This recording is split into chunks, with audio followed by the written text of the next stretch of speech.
Assalamualaikum warahmatullahi wabarakatuh. Selamat malam semuanya teman-teman. Selamat datang kembali di channel kesayangan kita, Ilo Extreme. Dan pada kesempatan kali ini semoga semua teman-teman di rumah selalu dalam keadaan sehat walafiat tanpa kekurangan satu apapun. Amin amin ya robbal alamin. Di kesempatan yang baik ini kita akan membawakan satu kisah dari Restu Wiratmaja. Wah, salah satu penulis favorit kita ya, yang asli Cirebon, dan kisahnya tuh rata-rata luar biasa. Dan pada kesempatan kali ini kita akan membawakan satu kisah dari Mas Restu yang pastinya horor banget ya, tentang santet. Wah, nggak sabaran pasti teman-teman, dan saya mengucapkan terima kasih kepada seluruh teman-teman yang sudah selalu setia, yang sudah selalu hadir di setiap harinya dan selalu memberikan kami dukungan. Kami mengucapkan terima kasih sebesar-besarnya karena kehadiran teman-temanlah kami selalu bersemangat berkarya di setiap harinya.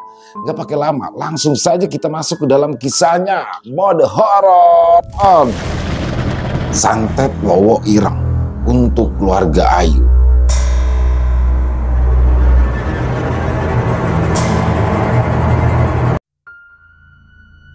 Jawa Tengah, sekitaran tahun 1990. Bayu, aku boleh nanya nggak? Tanya seorang wanita muda dan cantik. Wanita itu bernama Larasati. Kamu mau tanya apa? Tanya balik, Ayu. Ayu dan Laras merupakan kakak adik yang sangat akrab. Keduanya pun memiliki paras yang sangat cantik dan hampir memikat seluruh pemuda di desanya.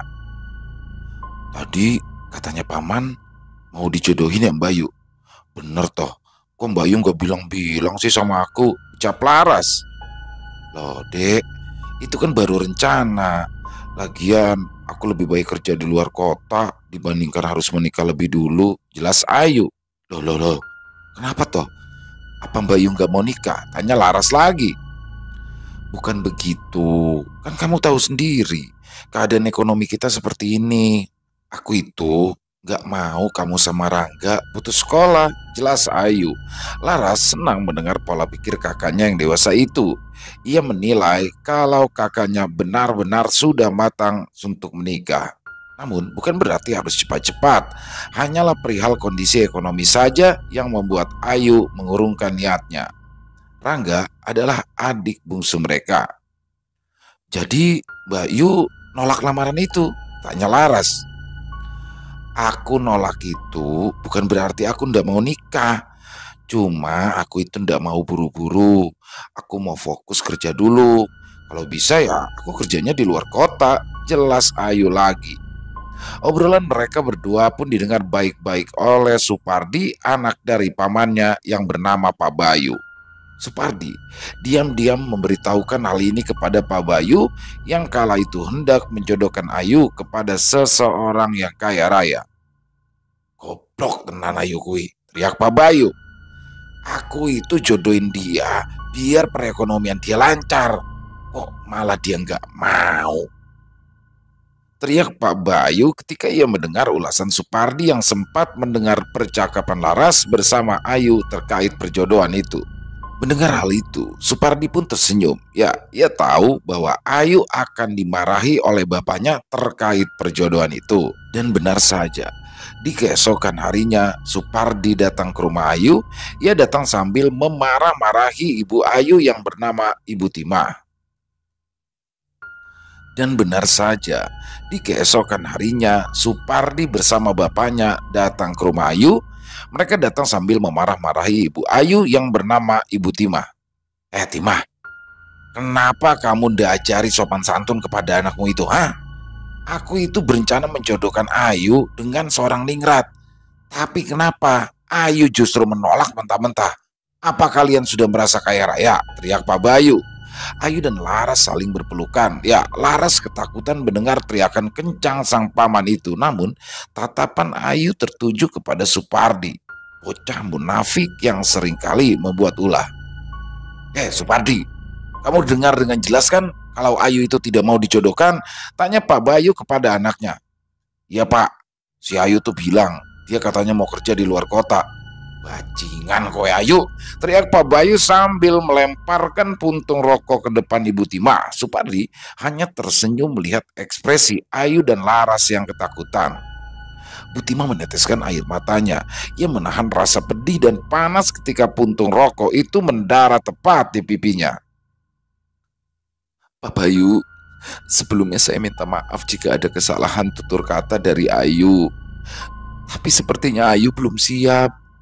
Dia tidak mau jika usia mudanya hanya menjadi usia terakhir dalam hidupnya dengan cara menikah. Jelas Butima sambil mengusap air matanya. Pak Bayu pun kembali mengamuk. Kali ini ia ingin menampar Butima, namun di saat yang tepat Rangga, putra bungsu dari Butima, pun masuk ke dalam rumah dan melihat tangan kanan Pak Bayu kala itu hampir mendarat ke pipi ibunya. Bu, ada apa bu? Jawab bu, teriak Rangga dengan ekspresi marah. Namun kali ini Rangga yang masih duduk di bangku kelas 1 SMA pun membusungkan dadanya ke arah Pak Bayu. Kenapa Pak Bayu selalu jahat sama ibu? Bapak mau anak bapak aku habisin, tanya Rangga sambil menatap ke arah Supardi yang ternyata seusia dengannya. Ayo pulang pak, pinta Supardi yang ketakutan. Namun di saat Supardi menarik-narik tangan bapaknya, Rangga mencengkram kerah baju milik Supardi. Bapakmu sudah buat ibuku nangis. Loh, kamu mau bapak kamu yang saya hajar duluan, tanya Rangga. Namun Ayu dan Laras segera mendekati Rangga dan meminta Rangga untuk melepaskan cengkraman tangannya ke kerah baju milik Supardi.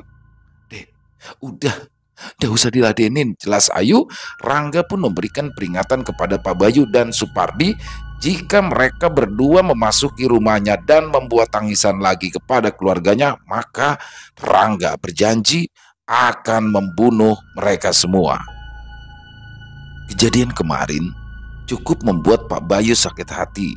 Alasan mengapa dirinya tidak berani menghajar Rangga adalah dikarenakan Rangga sangat mirip seperti almarhum adiknya, yang mana adik dari Pak Bayu merupakan ayah dari Rangga sendiri. Dengan begitu ia tak tega untuk menghajar saudaranya. Semenjak kematian adiknya, Pak Bayu seringkali memarahi Butimah beserta anak-anaknya. Ia pun kerap kali bermain tangan dan terus-menerus menghadirkan keributan di rumah Butimah. Namun kali ini ada yang berbeda dari raut wajah Pak Bayu. Dirinya seolah ditenggelami oleh dendam dan perasaan benci terkait penolakan yang sudah dilakukan oleh Ayu dan juga ancaman yang sudah dilontarkan oleh Rangga terhadapnya. Di hari itu juga, Pak Bayu pun langsung bergegas menemui seorang dukun yang ada di daerah Banyuwangi. Ia meminta kepada dukun tersebut untuk memberikan pelajaran terhadap keluarga adiknya yang terkait dari penyantetan tersebut, antara lain Rangga, Laras, dan Butimah. Alasan mengapa Pak Bayu tidak mengikat Ayu adalah agar ia bisa dijadikan sebagai alat untuk memperkaya diri. Nama-nama korban yang akan disantet telah lebih dulu direkomendasikan oleh Pak Bayu kepada dukun asal Banyuwangi tersebut. Ia sendiri tidak merasa sedih ataupun kehilangan ketika ketiganya menjadi korban dari dendamnya. Bukan tanpa alasan, dirinya menyantet Rangga yang disebut-sebut sebagai orang yang mirip persis seperti adiknya. Namun Pak Bayu sadar bahwa Rangga akan menjadi penghalang besar untuk dia menjodohkan Ayu terhadap salah satu ningrat yang kaya raya. Beberapa hari sebelum Ayu pergi keluar kota, setelah Pak Bayu melakukan hal yang kurang mengenakan terhadap keluarga Ayu, satu persatu dari keluarga Ayu saling berjaga-jaga.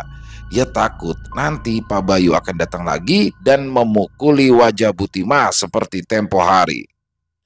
Namun telah 3 hari lamanya tidak ada tanda-tanda signifikan akan datangnya Pak Bayu dan juga anaknya yang bernama Supardi. Entah mengapa mereka berdua tampak ditelan bumi bulat-bulat. Ayu pun kemudian menceritakan kepada Butimah dan juga adik-adiknya terkait pekerjaannya. Ayu menjelaskan bahwa dirinya akan pergi keluar kota dengan tujuan untuk menghidupi perekonomian keluarganya. Dan atas usulan tersebut, Butimah pun meminta kepada Ayu untuk mempertimbangkannya lagi terkait beberapa hal yang mungkin akan membuat Pak Bayu marah, dan itu menjadi ketakutan sendiri bagi Butimah dan juga adik-adiknya. Sedikit berat memang, Antara ingin menjalani kehidupan secara normal atau mungkin harus bertaruh nyawa di atas penderitaan yang terus-menerus menyiksa. Seakan-akan neraka dunia telah diturunkan saat itu juga terhadap Ayu dan keluarganya. Segala langkah tengah difikirkan baik-baik agar tidak menaruh rasa kekesalan nantinya, namun bukan tanpa alasan. Jika harus berani maju dan bertarung walaupun memang sudah terinjak dengan atas nama harga diri. Ayu pun akhirnya kembali menekankan bahwa dirinya memang tidak ingin cepat-cepat menikah dengan alasan belum siap. Ketidaksiapan wanita berbeda dengan ketidaksiapan lelaki. Bukan bermaksud untuk melawan aturan dan juga kodrat sebagai wanita, namun Ayu benar-benar memberikan sebuah pelajaran akan perjuangan yang besar dalam menghadapi rintangan. Di malam harinya, di saat keluarga Butimah sedang tertidur, tiba-tiba dari atas rumah terdengar sebuah benda yang terjatuh membuat seluruh penghuni rumah terbangun. Ayu pun langsung keluar untuk memastikan benda apa yang baru saja menimpa rumah mereka. Dalam keheningan malam yang begitu pekat, tampak dengan jelas sosok wanita yang sedang terduduk layaknya seorang wanita kesepian di atap rumah mereka. Sosok wanita itu tidak menampakkan wajahnya. Seluruh wajahnya tertutupi rambut yang mengitari tiap sudut wajahnya. Busana putihnya tercoreng dengan noda tanah kuburan yang sepertinya masih baru. Astagfirullah, ucap Ayu dengan mimik ketakutan. Di saat yang bersamaan, hembusan angin besar membawa sosok wanita itu terbang ke arah sebuah pohon randu yang kerap kali menjadi sarang bagi setiap demit yang menempatinya. Ayu masih terpaku di depan rumah. Kedua kakinya tidak berhenti untuk gemetar, tangannya tampak tremor dan terus-menerus bergetar. La haula wala quwata illa billah, ucap Ayu dengan lirih. Ia pun kemudian mendapati adik-adiknya yang keluar secara bersamaan sambil menanyakan apa yang baru saja terjadi. "Mbak Yu," tanya Laras. "Mbak, ada apa? Kok diem aja?" tanya Rangga juga. Ayu pun langsung memeluk kedua adiknya dan menangis terseduh-seduh seperti ada beban yang seolah tak bisa diceritakan kepada kedua adik-adiknya. "Mbak, kenapa?" tanya Laras. "Pak Bayu nyerang Mbak," tanya Rangga lagi. Ayu menggelengkan kepalanya. "Loh, terus apa Mbak?" Mbak barusan lihat kuntilanak di atas rumah kita." "Hah, kuntilanak?" Malam itu menjadi malam yang sangat menakutkan bagi Ayu dan juga keluarganya. Bagaimana bisa dirinya melihat dengan jelas sosok kuntilanak yang sedang terduduk anggun dengan aura yang sangat mengerikan. "Bu, besok aku mau berangkat ke Jakarta. Sepertinya saatnya sudah tiba untuk merantau," ucap Ayu sambil merapikan rambut panjangnya. Butimah yang sedang beberes rumah pun langsung terkejut kala mendengar ucapan anaknya itu. Loh, kamu itu seriusan mau berangkat?" tanya Butimah. Ayu pun lalu berpindah posisi duduknya untuk menghadap ke arah sang ibu. Tampak dengan jelas urat-urat tangan ibunya yang memang pekerja keras untuk menghidupi ketiga anaknya seorang diri.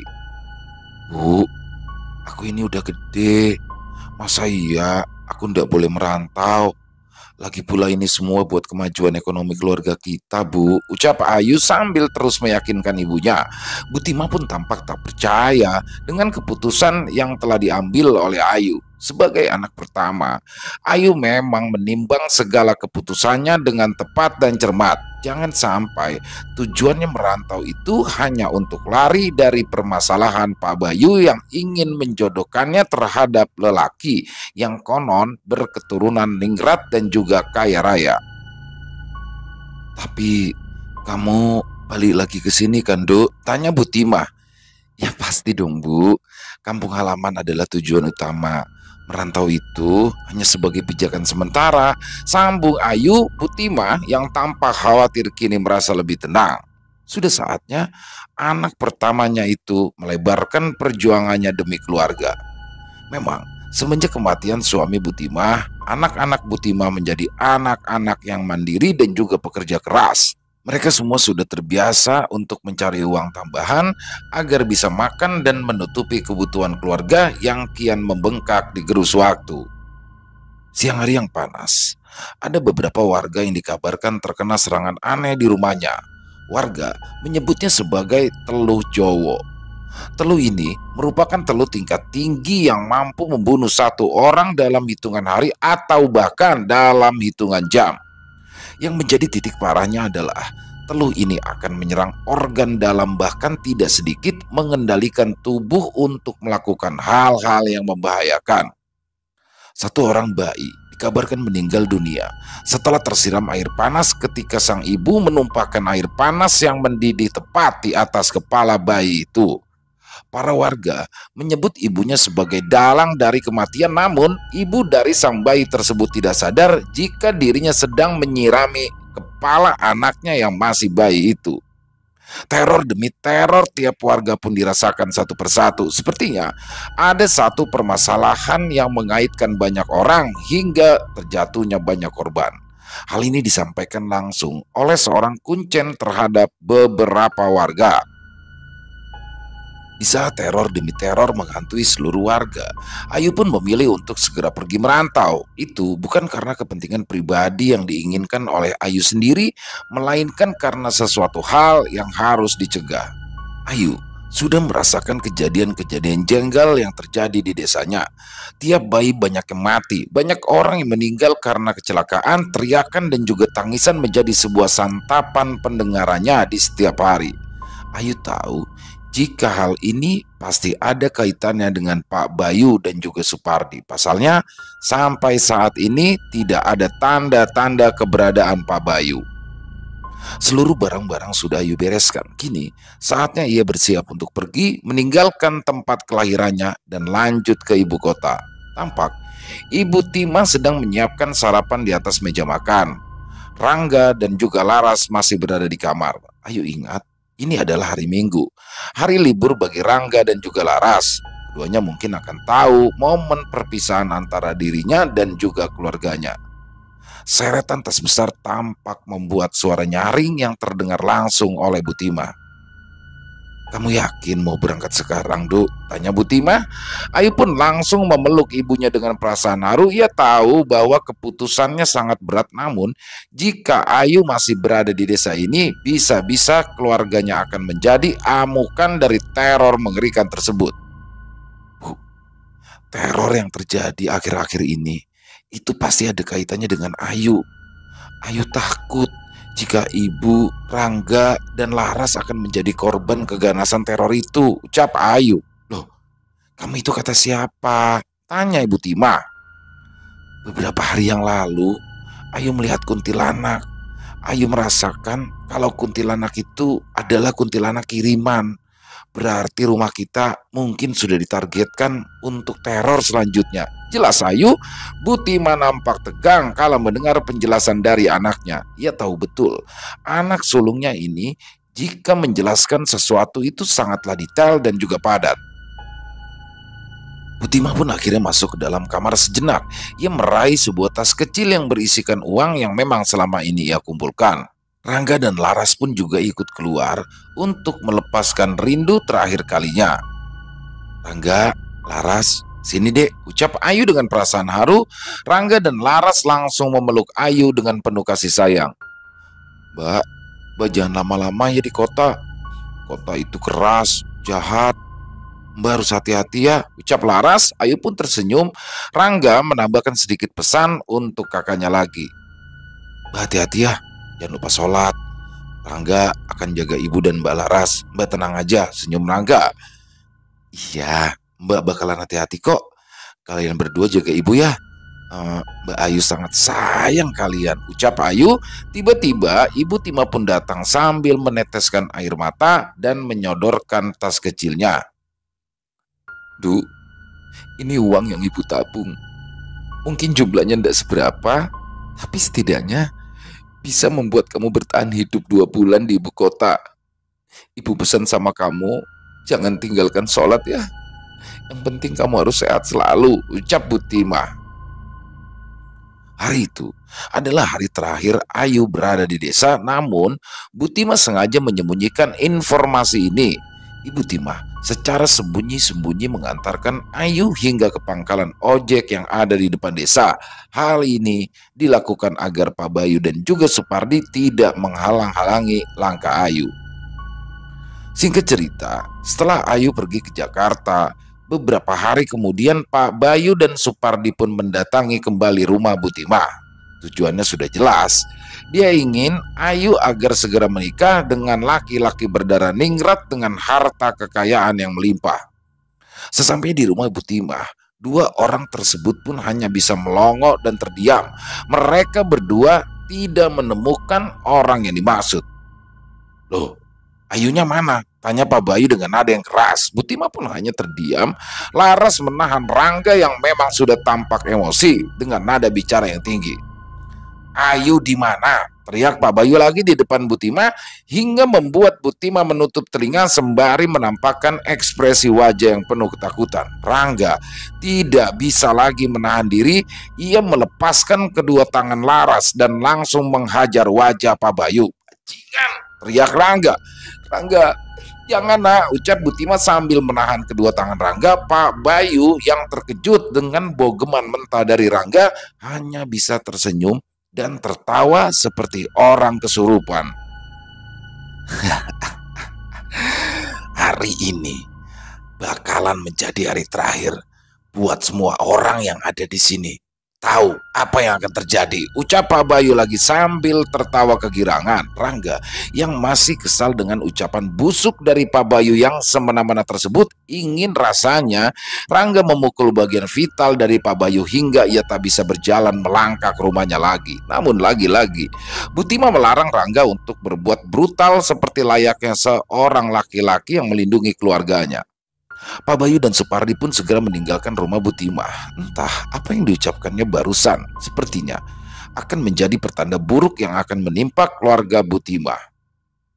Di malam harinya, Butimah tidak bisa tidur. Ia masih teringat akan Ayu yang kini berada di luar kota. Butimah takut jika anaknya menjadi incaran Pak Bayu. Bisa dibilang, ucapan yang diucapkan Pak Bayu tadi tak ada kaitannya dengan kejadian beberapa hari yang lalu saat para warga mendapatkan teror yang mengerikan. Teror di mana wajah bayi berubah menjadi hitam, ternak mati secara mendadak, banyak orang yang meninggal dunia karena kecelakaan. Apakah karena penolakan Ayu hingga menyebabkan bencana bagi warga sekitar? Butimah masih tak percaya akan pikirannya sendiri, dan untuk menenangkan pikirannya, Butimah pun akhirnya pergi ke kamar mandi untuk mengambil air wudhu. Namun, di saat dirinya tengah masuk ke dalam kamar mandi, tiba-tiba ada suara mengerikan dari mulut wanita yang tidak pernah ia kenal sebelumnya. Wanita itu tidak terlihat, hanya suaranya saja yang tampak jelas di telinga Butimah. Jangan buat masalah, keluargamu akan mati semua.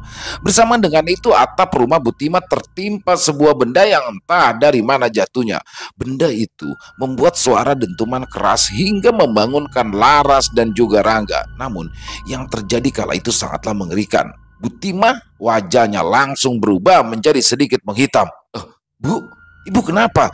Tanya Rangga yang tidak berani mendekat ke arah ibunya. Ibu kenapa? Kenapa ada bercak hitam di wajah ibu? Tanya Laras.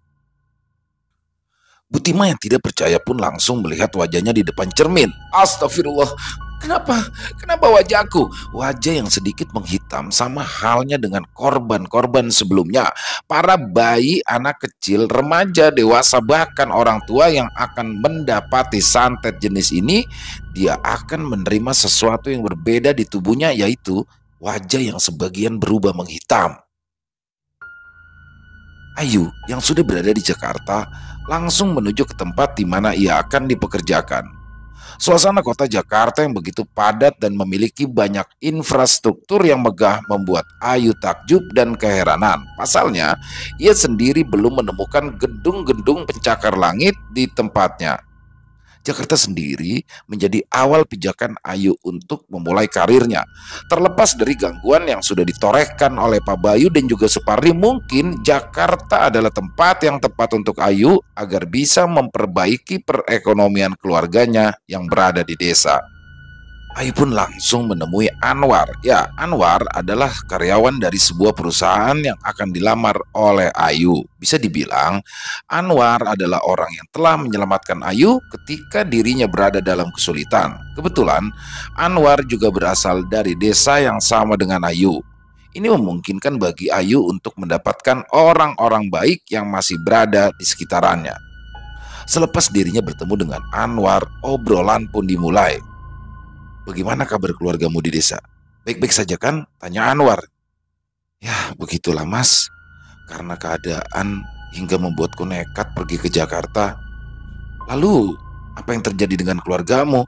Katanya sempat diteror." "Orang yang meneror adalah saudaraku sendiri." Ya, Anwar teringat sebuah kisah yang menjadikan sebuah keluarga mati secara bersamaan karena penolakan yang dilakukan oleh salah satu anggota keluarganya. Hal ini memungkinkan akan terjadi pada kehidupan Ayu sendiri bila memang sudah ditakdirkan untuk terjadi kedua kalinya. Oke, besok kamu langsung kerja. Kamu boleh menempati tempat penginapan yang telah ditetapkan oleh perusahaan. Jika ada apa-apa, kamu bisa menghubungi aku ya, ucap Anwar. Ayu pun mengangguk paham. Ia tahu betapa mulianya hati Anwar untuk memperbaiki perekonomian dan segala kesulitan yang sedang terjadi kepada dirinya. Belum lagi dengan tingkah saudara-saudaranya yang ingin menghancurkan kehidupan Ayu secara perlahan. Lain halnya dengan kehidupan Ayu yang sudah mulai membaik, tidak bagi Butimah dan yang lainnya. Ya, mereka mengalami pukulan telak dengan teror-teror yang mengerikan. Seluruh wajah Butimah menghitam dan kini kondisinya semakin memburuk. Laras yang kebetulan dituakan di rumah itu berusaha untuk mencari pengobatan alternatif dengan harta yang dimiliki oleh ibunya. Di awal-awalnya, Laras menemui seorang kiai kampung yang berada di desa sebelah. Kiai itu bernama Kiai Thohir, seorang kiai yang mampu mengobati penyakit-penyakit aneh yang tidak bisa dinalar oleh pikiran manusia. Laras kala itu datang bersama ibunya. "Pak Kiai, sebenarnya apa yang terjadi dengan ibu saya?" Kiai Thohir pun lalu meminta izin untuk memegang wajah dari Butimah dan seketika dirinya pun terkejut. "Ini santet. Siapa yang melakukan ini?" tanya Kiai Thohir. Laras yang mendengarkan hal itu menjadi khawatir, air matanya perlahan terjatuh karena ia mendengar sesuatu yang mengerikan yang disebut dengan teluh atau santet. Kiai Thohir segera mengusapkan air yang telah ia doakan terlebih dahulu ke wajah Butimah. Hal itu dilakukan agar ilmu hitam yang berada di sekitaran wajahnya pun luntur atas seizin Allah Subhanahu wa Ta'ala. "Yang melakukan ini adalah saudara saya sendiri. Dia menginginkan keluarga kami semua mati. Mati secara perlahan dengan serangan yang terlebih dahulu mengena kepada ibu saya." Mendengar penjelasan dari Laras, Kiai Thohir pun tidak terkejut. Ia bahkan telah mengira jika pelaku penyantetan ini masih ada kaitannya dengan keluarga Butimah. "Berapa usiamu?" tanya Kiai Thohir. 16 tahun, Yai." "Lalu berapa usia kakakmu yang ada di Jakarta?" "Loh, kok Yai tahu?" "Serangan santet ini sebenarnya ingin membuat mental kakakmu hancur. Lalu dari semua korban yang akan diserang, kakakmu adalah orang yang tidak berkaitan dengan santet ini.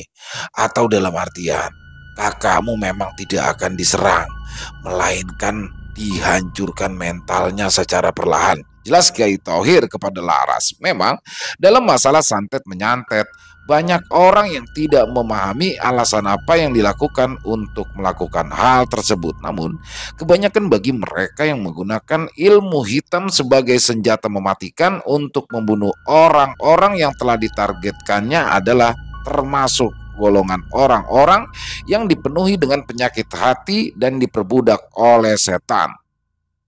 Secara fisik, tubuh Butimah seperti layaknya tak memiliki penyakit. Yang membedakannya adalah warna kulit wajah yang berubah seketika menjadi sedikit hitam. Bercak hitam itu adalah respon tubuh kala dimasuki energi jahat untuk melemahkan kesehatan fisik dan juga mental. Karena jika diketahui lebih dalam, Tubuh orang yang terkena santet adalah tubuh yang digerus oleh parasit yang melahap tubuhnya. Memiliki kadar waktu yang telah ditetapkan, kematiannya pun tergantung dengan seberapa kuat fisik dan juga mentalnya. Seakan menjadi pertaruhan antara hidup dan mati bagi korban santet. Dalam hal ini, Kiai Thohir juga meminta kepada Butima dan juga Laras untuk menguatkan iman agar tidak mudah dipengaruhi oleh jenis santet yang serangannya membawa bala tentara gaib seperti jin kafir dan lain sebagainya. Karena dukun yang melakukan santet semacam itu bukanlah dukun yang hanya dapat menyerang dengan ketakutan dan rasa ingin menyerah, melainkan dapat mencelakai siapa saja yang dikehendakinya dengan bantuan ilmu hitam sebagai tonggak utama senjata mereka. Tentu saja ada kaitannya dengan perjanjian dan juga persyaratan yang harus dilakukan bagi orang melakukan santet tersebut. Bisa dibilang, orang itu akan menjadi budak setan selama santet itu terus berjalan dan terus bekerja. Jika sudah waktunya, maka timbal balik yang akan diterima oleh orang yang melakukan santet adalah kematian. Selepas Kiai Thohir memberitahu secara detail terhadap Laras dan juga Butimah, beliau juga memberikan sebuah penawar khusus agar rumah mereka terhindar dari gangguan gaib seperti santet yang bisa saja menyerang di saat-saat tertentu. Kiai Thohir memberikan 3 buah bungkus yang berwarna hitam. Masing-masing bungkusan itu memiliki arti dan juga faedahnya tersendiri. Bungkusan yang pertama berisikan garam kasar. Garam ini akan disebarkan di depan pintu rumah, kamar, dan juga tempat ibadah. Alasan yang memperkuat garam kasar bisa menghentikan serangan santet adalah karena garam kasar ini mampu menyerap energi buruk dan dapat menghentikan serangan seperti santet yang akan masuk lewat pori-pori seseorang. Di bungkusan yang kedua terdapat jahe. Jahe ini harus ditanam di depan rumah dan menghadap ke arah timur. Tujuannya adalah agar serangan yang berada di luaran rumah dapat terbendungi dan dapat dihilangkan sebelum memasuki rumah. Dan terakhir, ada potongan bambu kuning. Tidak lain dan tidak bukan, jika bambu kuning ini digunakan sebagai pasak yang ampuh terkait untuk menyerap energi jahat yang samar dan tidak diketahui auranya. Aura dan energi yang menyerang sebuah rumah bisa ditangkal dengan menggunakan bambu kuning dengan syarat harus diletakkan sesuatu dengan perintah. Biasanya, orang-orang akan meletakkannya di sebuah tiang rumah ataupun ditempelkan di depan pintu. Kiai Thohir telah memberikan 3 buah senjata penangkal untuk Laras karena kebetulan yang tertua di keluarga adalah Laras, maka Laras harus bisa menjadi tonggak utama dalam menyelesaikan permasalahan yang sedang dihadapi keluarga. Berbeda dengan Ayu, dirinya kini sudah diterima dalam pekerjaan, namun pikiran Ayu juga masih belum merasa nyaman terkait dengan serangan yang menimpa sang ibu. Ayu merasa sangat khawatir, dirinya penuh kebimbangan. Ia pun terkadang meminta kepada Anwar untuk dicarikan solusi yang tepat dalam menghentikan pergerakan santet yang sudah menyerang keluarganya itu. Namun, Anwar adalah manusia biasa. Ia tak tahu menahu mengenai hal itu. Ia hanya yakin suatu saat keburukan akan musnah atas izin Allah. Setelah Laras diberikan senjata penangkal santet itu, ia pun lalu kemudian meminta kepada Kiai Thohir agar selalu berada di sisinya. Ia tak mau kehilangan sosok Kiai Thohir yang benar-benar sudah membantu meringankan beban permasalahannya. Insya Allah, mautku sudah ditentukan Tuhan. Jika memang aku harus berjihad untuk menumpas santet ini, aku siap, senyum Kiai Thohir. Laras memandang Kiai Thohir sebagai kiai kampung yang istimewa. Selain ia memiliki beberapa hal yang tidak dimiliki orang lain, hati Kiai Thohir sangatlah bersih, pikirannya jernih, tingkah lakunya bak air yang mengalir ke dasaran sungai dan menghempaskan banyak kotoran di sana. Pak Yai, apakah santet bisa membunuh orang yang membantu korban santet? Tanya Laras.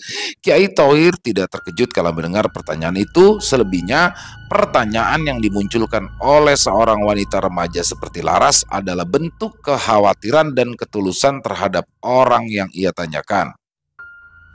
Kiai Thohir tahu Laras begitu sangat menyayangi keluarganya.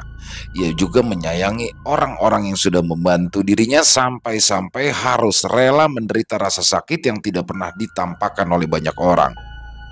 Kiai Thohir tersenyum. Ia lalu mengucapkan sebuah wejangan yang mungkin saja mengena dalam hati Laras. Sebaik-baiknya manusia adalah manusia yang bermanfaat. Maut dan hidup sudah ditentukan Tuhan. Rezeki dan jodoh telah ada garisannya tersendiri. Kita itu hanya disuruh untuk beribadah dan bermanfaat terhadap sesama dan juga alam sekitaran. Jadi, jika saya harus mati, maka itu adalah bentuk kemanfaatan saya dalam menjalankan kehidupan. Laras tak bisa membendung air matanya. Ia menangis tepat di hadapan Butima dan Kiai Thohir. Tangisannya membuat alam bergemuruh. Hujan turun seketika. Alam seperti ikut bersedih dengan apa yang barusan dikatakan oleh Kiai Thohir. Tidak lama kemudian, Laras pun akhirnya pamit. Ia kemudian membawa ibunya kembali ke rumah sembari membawa 3 senjata sebagai penangkal santet. Sesampainya di rumah, Laras langsung merebahkan tubuh ibunya yang memang sudah kelelahan. Bersamaan dengan itu, ia pun juga mulai meletakkan 3 penangkal yang kelak akan digunakan sebagai penyerap energi jahat seperti santet yang mungkin saja akan menyerangnya malam itu. Dengan dibantu oleh Rangga, Laras mulai meletakkan potongan bambu kuning ke sangga atau tiang rumah. Lalu, ia menaburkan garam kasar di depan rumah. Yang terakhir adalah menanam potongan jahe dan menghadap ke arah timur. Rangga yang kepo sempat menanyakan hal ini kepada sang kakak. "Mbak, ini buat apa sih?" "Sudah, tanam saja." Rangga pun lalu menuruti apa yang sudah diperintahkan oleh kakaknya. "Bayu masih lama gak ya datangnya?" "Ya ndak tahu, sudah kita doakan saja." Selesai menanam jahe, Laras pun segera melihat ke sekitaran rumah. Ia makin waspada terhadap apa yang ada di sekitaran rumahnya. Bisa jadi ada yang hendak menyerang ibunya sedang mengamati dari sekitaran rumah. "Rangga, tadi ada orang yang datang ke rumah ndak?" "Nggak ada, Mbak." Laras masih memperhatikan orang-orang yang kadang berlalu lalang melewati rumahnya.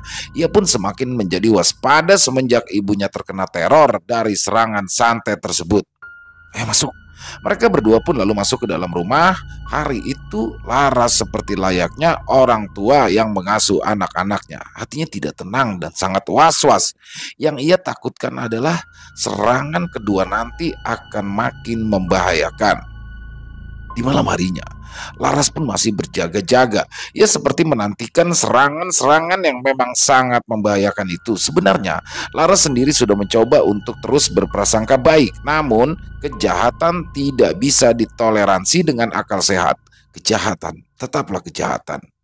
Mereka yang telah membunuh, membuat teror, menciptakan ketakutan dan menjadikan orang yang tidak bersalah sebagai pelampiasan kemarahan adalah ciri orang yang fasik dan sangat merusak tatanan kehidupan. Ini memang bukan pertama kalinya dirasakan oleh Laras ketika mendapati perlakuan yang kurang baik dari Pak D-nya sendiri. Akan tetapi, jauh-jauh hari, Pak D-nya memang sudah seringkali mengusik kehidupan seluruh keluarganya. Bahkan yang lebih parah adalah ketika Pak D-nya mengatakan bahwa ibunya adalah pelacur. Betapa hancur dan marahnya Laras kala mendengar perkataan jahat dari Pak D-nya yaitu Pak Bayu, ditambah lagi anaknya yang bernama Supardi yang seringkali membuat fitnah mengenai dirinya serta keluarganya. Keesokan harinya, Laras dan juga Rangga hendak pergi ke pasar untuk membeli kebutuhan makanan. Ia pun menaiki sebuah angkutan umum yang biasa dipergunakan oleh masyarakat sekitar. Untuk menaiki angkutan umum, mereka berdua pun harus berjalan terlebih dahulu keluar desa. Setelah itu, mereka akan menunggu di depan gapura untuk menunggu angkutan khusus yang mengarahkan langsung ke pasar. Selang beberapa saat, angkutan tersebut datang sembari membawa beberapa penumpang yang memang sudah masuk terlebih dahulu. Laras dan juga Rangga lalu masuk ke dalam angkutan tersebut. Selama dalam perjalanan, mereka berdua selalu memegangi tangan satu sama lain seperti tidak ada keinginan agar keduanya berpisah.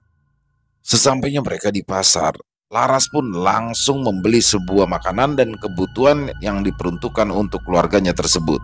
Setelah usai mereka memenuhi kebutuhannya, barulah mereka menunggu angkutan umum lagi untuk pulang ke rumah. Akan tetapi, setelah 1 jam mereka menunggu, mereka pun tidak mendapatkan angkutan umum. Bahkan bisa dibilang angkutan umum itu tidak lagi melewati tempat tersebut karena memang waktu melewati jalur tersebut sudah habis. Artinya, angkutan-angkutan umum tersebut akan mengganti jalur trayeknya ke tempat lain.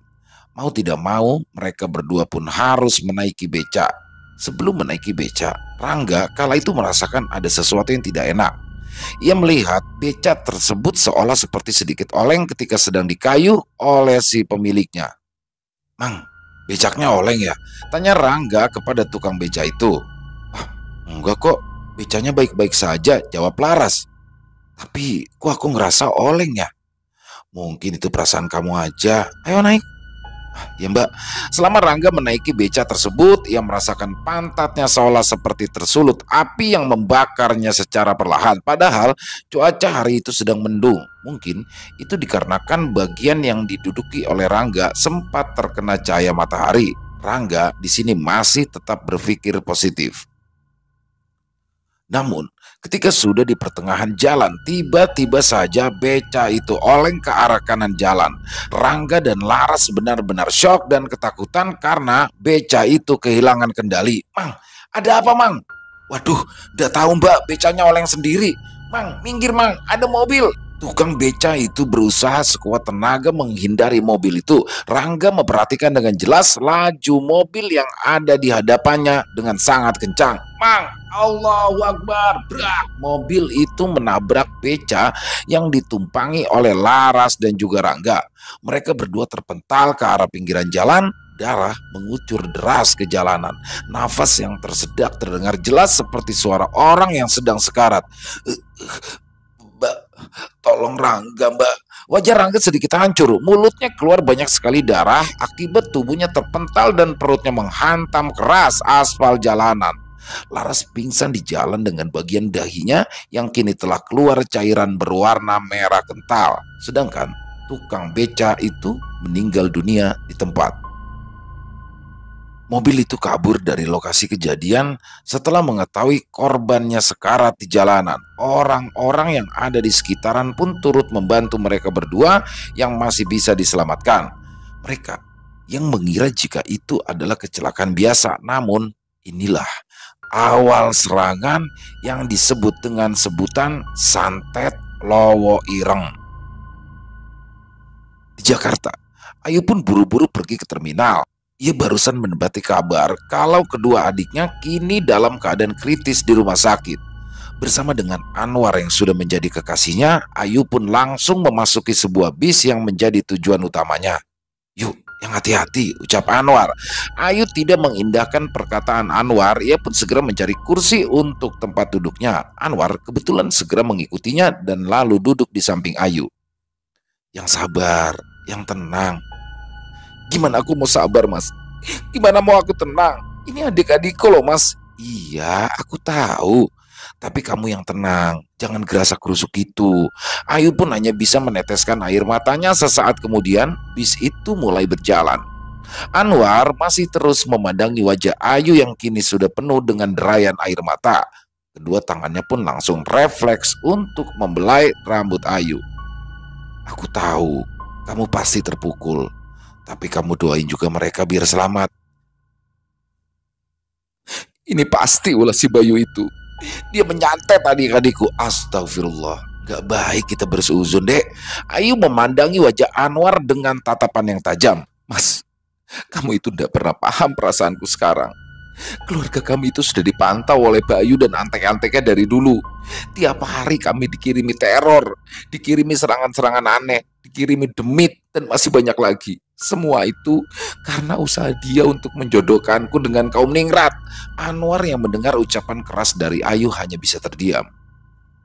"Kalau kamu tahu, aku rela mati demi adik-adikku. Tapi jika memang adik-adikku bahkan ibuku juga disakiti, aku adalah orang pertama yang tidak terima Aku akan menuntut balas perbuatan mereka. Tiba-tiba Anwar langsung memeluk Ayu sembari berkata, "Dek, sudah dek, di sini banyak orang.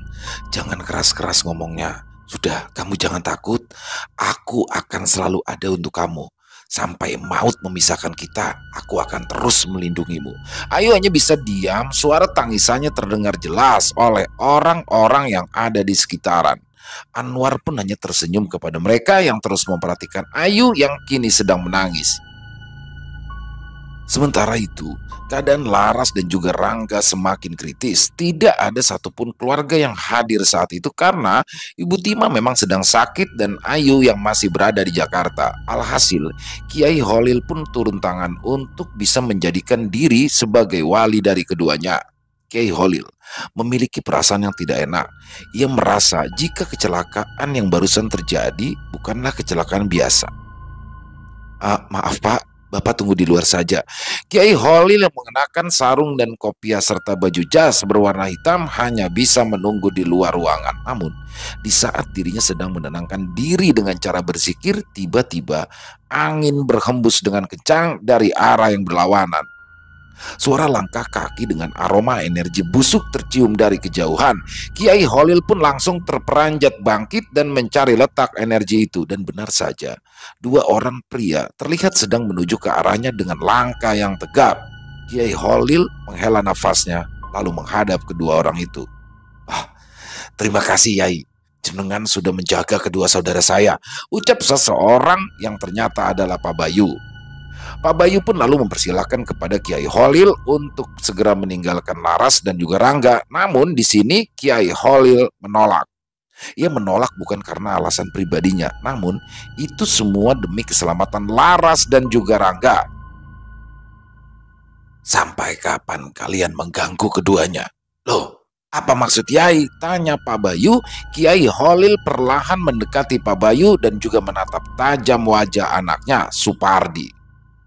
"Dalam agama Islam, siapa yang melakukan pembunuhan terhadap seorang muslim, itu berarti ia telah membunuh seluruh muslim lainnya. Hati kamu," ucap Kiai Holil sambil meletakkan tangannya ke dada Pak Bayu. "Hati kamu telah digelapkan oleh ambisi. Jiwa kamu telah digadaikan kepada iblis." Pak Bayu pun langsung mencekik leher Kiai Holil, namun anaknya melarang karena ia melihat beberapa petugas rumah sakit melihat keributan yang terjadi di antara keduanya. "Jenengan gak usah ikut-ikutan. Ini masalah keluargaku dan keluarga Timah." Kiai Holil lalu melepaskan kedua tangan Pak Bayu dan mengibas-ngibaskan jasnya dengan tangan kanannya. "Aku ini orang yang paham agama. Kalau aku ndak bisa melawan kebatilan, berarti aku telah menyalahi ilmu agama yang sudah aku pelajari. Dibanding dengan dirimu yang menyuruhku untuk diam, apa alasan kamu menyantet dua remaja yang tidak bersalah ini?" Pertanyaan Kiai Holil membuat Pak Bayu kehabisan kata-kata. Ia nampak geram dengan apa yang telah dikatakan Kiai Holil kepadanya. "Jika ini semua karena dendam, ketahuilah, kamu termasuk seburuk-buruknya manusia." Kiai Holil pun lalu meninggalkan Pak Bayu dan Supardi. Namun sebelum Kiai Holil pergi, ia pun mengucapkan sesuatu. "Selama batinku masih terikat kepada kedua anak itu, kamu tidak akan pernah bisa membunuh mereka." Selepas Kiai Holil meninggalkan Pak Bayu dan juga Supardi, Kiai Holil pun langsung beranggapan jika nantinya Pak Bayu dan juga Supardi akan menyerangnya. Sementara itu, Ayu dan juga Anwar sudah mulai memasuki wilayah Jawa Tengah. Mereka berdua pun langsung bertolak ke arah rumah sakit untuk bisa mengetahui keadaan adiknya. Sesampainya di rumah sakit, keduanya pun langsung mencari ruangan Laras dan Rangga. Setelah mereka menemukan ruangan tersebut, mereka pun kala itu terkejut melihat Pak Bayu dan Supardi tengah berada di depan kamar ruangan Laras dan Rangga. "Mas, itu Pak Bayu." Ayu pun terhenti sejenak. Ia tahu kedatangan Pak Bayu dan Supardi adalah ingin mencelakai Laras dan juga Rangga yang kini dalam keadaan kritis. Pak Bayu yang mengetahui kedatangan Ayu hanya tersenyum sembari menyambut dengan sambutan yang hangat. Akhirnya, kamu pulang juga. Jangan mendekat, ucap Ayu. Anwar pun langsung menghadang Pak Bayu yang kala itu kebetulan ingin menyentuh Ayu. Kamu di belakang saja. Aku tahu, orang ini bukan orang baik, jelas Anwar. Pak Bayu pun langsung terhenti. Ia langsung meminta kepada Supardi untuk meninggalkan Ayu dan juga Anwar yang hendak mengunjungi adik-adiknya. Namun, sebelum Pak Bayu meninggalkan mereka, kala itu ia mengucapkan sesuatu. Nanti kamu tahu siapa yang akan bertahan sampai akhir. Selepas mendengar ucapan tersebut, Ayu pun hanya terdiam sambil menahan rasa takut dan akhirnya Pak Bayu dan Supardi meninggalkan mereka. Tabir belum terbuka. Siapa yang menyantet dan menyerang bukan menjadi acuan utama dalam menyelesaikan masalah ini. Namun yang difikirkan Ayu hanyalah satu, yaitu bagaimana caranya agar keluarganya bisa diselamatkan. Ayu pun mulai memasuki ruangan kedua adiknya. Kakinya tiba-tiba saja bergetar, pikirannya sedikit kacau. Ia yang biasa melihat tingkah lucu Laras sekarang tidak pernah lagi terdengar suara tawa dan manjanya. Lalu Ayu juga merindukan suara tegas Rangga yang sangat mirip seperti almarhum ayahnya. Ia terkenal sangat tegas dalam memutuskan suatu keputusan yang dinilai sangat bergantung pada dirinya. Laras, Rangga, ucap Ayu sambil meneteskan air mata. Ia tak mampu lagi menahan tangisnya ketika melihat kondisi kedua adiknya sedang tergeletak dengan perban yang memenuhi bagian anggota tubuh mereka yang dinilai sangat parah.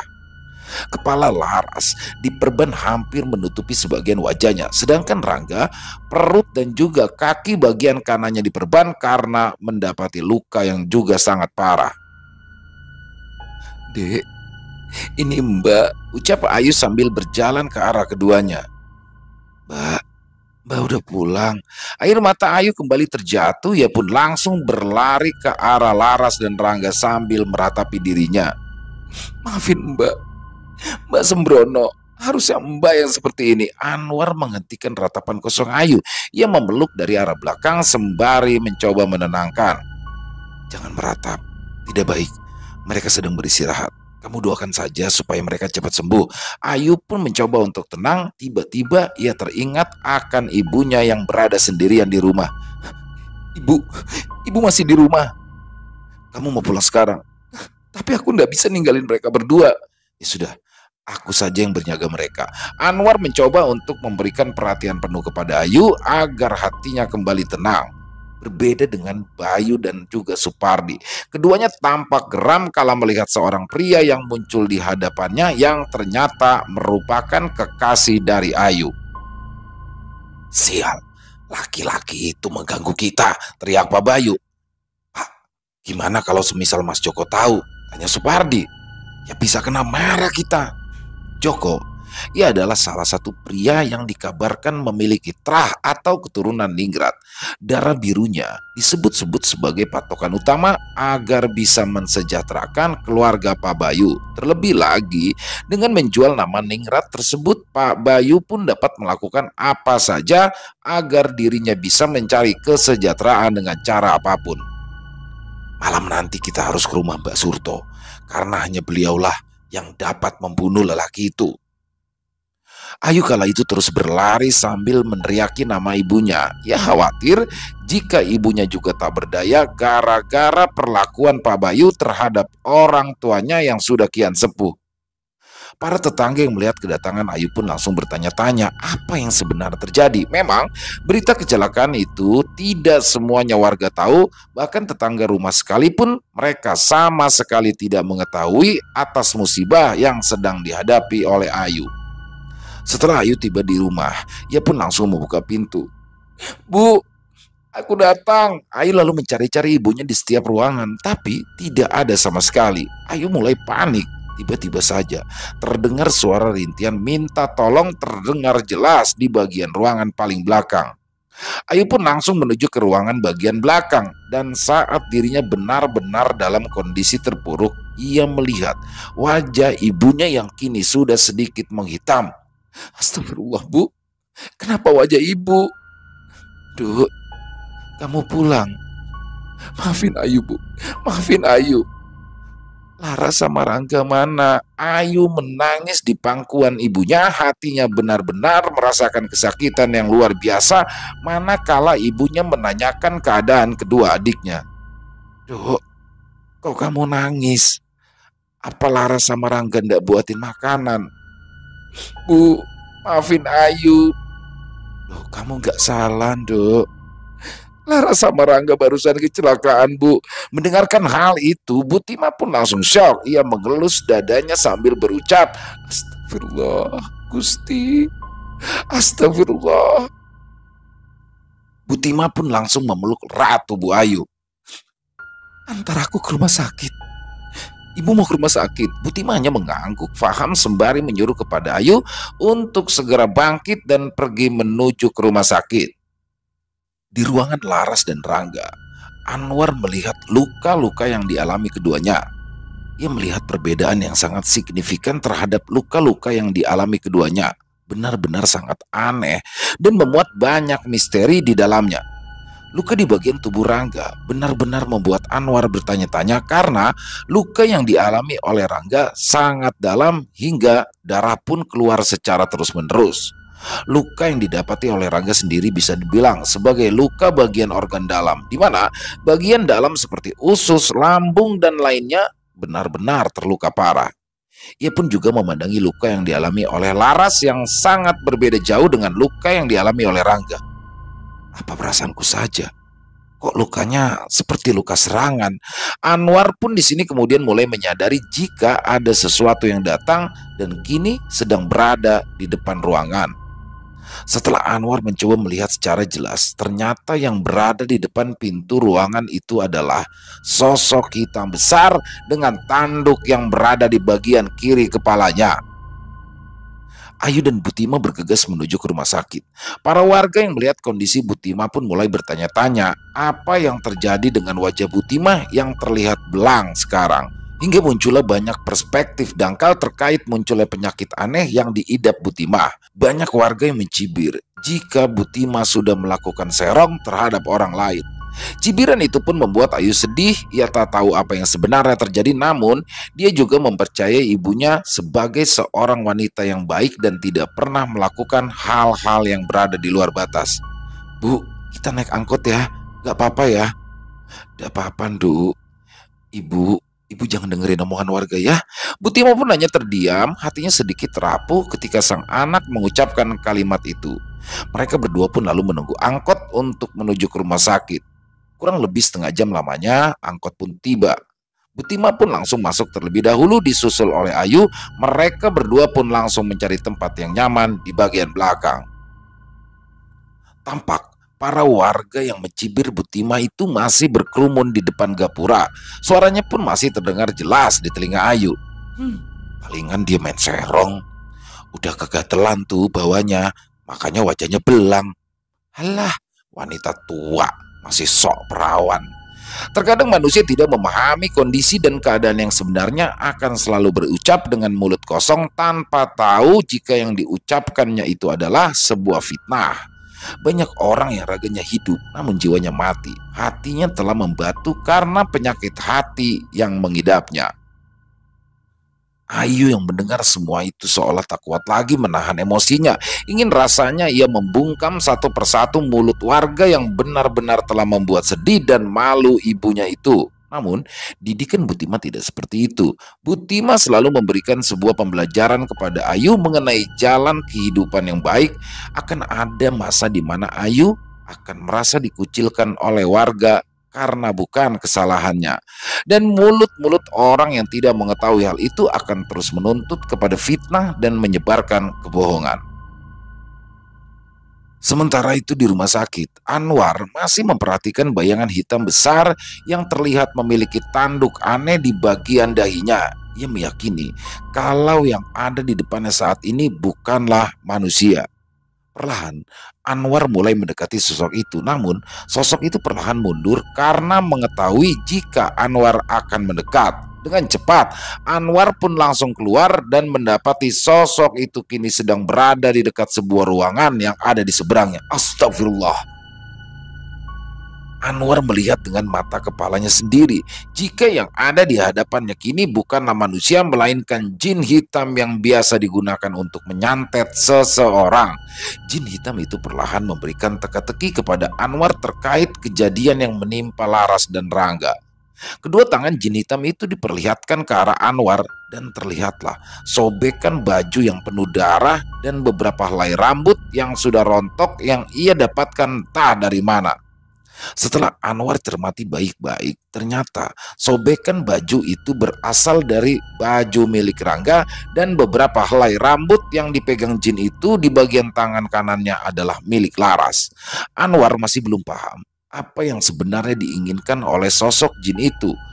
Pintu ruangan Laras dan juga Rangga kini masih terbuka lebar. Sesekali Anwar menatap ke arah mereka berdua karena ada sesuatu yang akan terjadi ketika jin hitam itu mulai menggerak-gerakkan kedua tangannya. Dan benar saja yang dipikirkan oleh Anwar. Jin hitam itu meremas masing-masing benda yang berada di bagian kanan dan kirinya.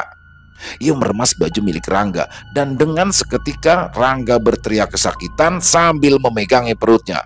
Dan ketika jin hitam itu meremas rambut milik Laras, dengan seketika Laras merintih kesakitan sambil memegangi kepalanya.